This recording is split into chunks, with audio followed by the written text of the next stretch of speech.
সংবাদ উপস্থাপিকা ও ব্র্যাক ব্যাংকের কর্মকর্তা সাফিনা আহমেদ তরির রহস্যজনক মৃত্যু হয়েছে। এই ঘটনায় তদন্ত শুরু করেছে পুলিশ। সোমবার হাতিরঝিল থানার অফিসার ইনচার্জ মোহাম্মদ রাজু বলেন, আসলে তার কিভাবে মৃত্যু হয়েছে তা জানা যাবে মরদেহের ময়নাতদন্তের প্রতিবেদন আসার পর। তিনি বলেন, মরদেহ এখনো ঢাকা মেডিকেল কলেজ হাসপাতালের মর্গে রয়েছে, সেখানে তদন্ত করা হবে। এই ঘটনার আসল রহস্য উদ্ঘাটন করতে আমাদের একাধিক টিম কাজ করছে বলেও জানান তিনি।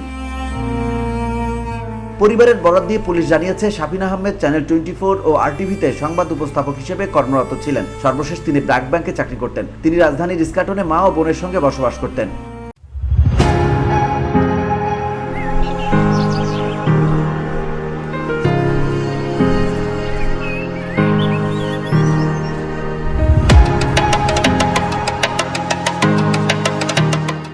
এর আগে হাতিরঝিল থানার ভারপ্রাপ্ত কর্মকর্তা মোহাম্মদ রাজু জানান, রোববার মুগদা হাসপাতাল কর্তৃপক্ষ হাসপাতালের একটি লাশের বিষয়ে থানাকে অবহিত করে। পরে পুলিশ মরদেহটি ময়নাতদন্তের জন্য ঢাকা মেডিকেল কলেজ হাসপাতালে পাঠায়।